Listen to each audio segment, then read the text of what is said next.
Hey guys, I'm back in the shop again. I'm going to show you something. Well, you're looking at it already, and this is a different kind of video. You guys wanted some different kind of content. So what are we looking at? Who can identify this? Who can identify the pieces here? What you're looking at is the remnants of an AR pistol. And why am I showing this to you? Because this is an important lesson in attention to detail, an important lesson in safety, and an important lesson in not fucking up. So this is here because it's a visual lesson to our customers. Here's the story behind this. A customer built his own AR pistol. And that's very common if you don't know in the firearms world. You get the pieces. It's very legal. You buy the pieces, you do the background check for AR platforms. Let me go behind the counter here real quick and just give you an idea. So when you buy an AR platform, the actual firearm that you do the background check is the lower receiver. That's what is serialized. That is what, when you sit down and you do your form 4473 for the federal government, that's what they're doing the background check for. So it is not like you are skipping any laws or avoiding anything. You are actually doing the legal process because you have to do your whole background check and fill out the paperwork to buy the lower receiver. All the other parts you can just buy and build, and people do that.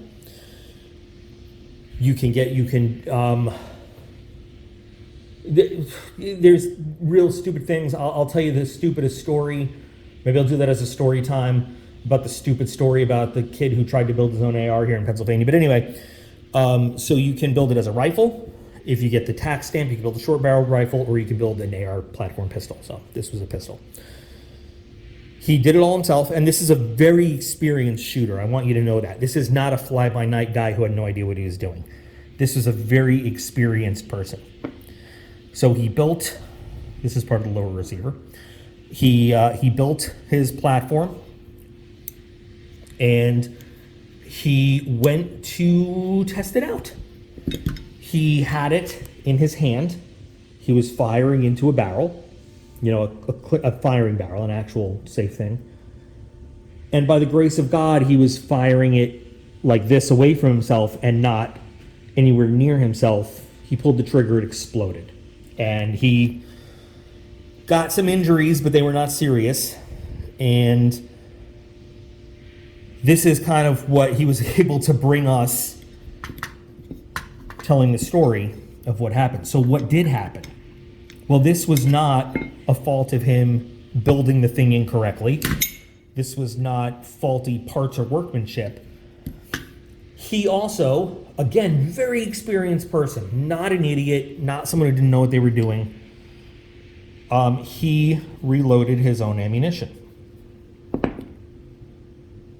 It takes just exactly 1 second to not double check. It takes 1 second for a mistake to happen.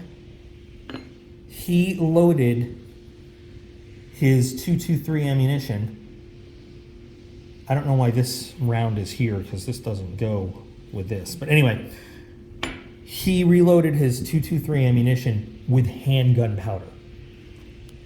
Now, that might not seem like a big deal if you're not into firearm stuff. The type of powder that you use, it makes a big difference. It burns at different rates. It causes different pressure inside the breech in the chamber when you pull the trigger, and it burns and ignites.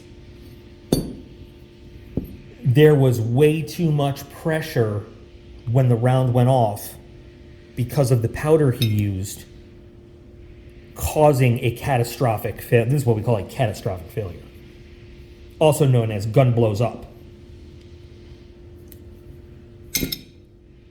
Very experienced person, knew what they were doing. A 1 second accident, and this is the result. And he brought us these parts. No, it was not, hey, can you guys put this back together? Absolutely not. But we get to keep this now as an example of why firearms are serious business, and why you need to, it's not measure twice, cut once, it's measure 4 times. Think about cutting, measure again, and then cut once. We take firearms very, very seriously. Here at the shop, of course, and in my life in the military and everything. So this is sort of a story time with Doc P.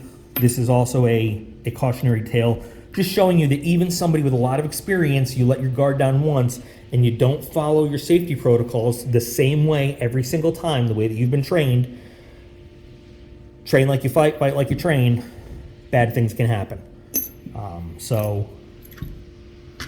And if you want to look at another view, this was hundreds and hundreds of dollars worth of stuff just down the drain. And, some people will look at pieces like this and, be like, well, can't you just, well, that looks fine.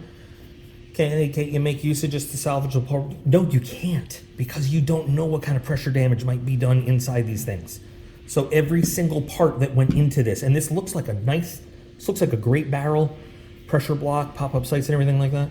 You just don't know. You just don't know. So it's unsafe to use. So total write-off. Anyway, cautionary tale, guys. Take it to heart. Be serious with your firearms. Be safe with your firearms.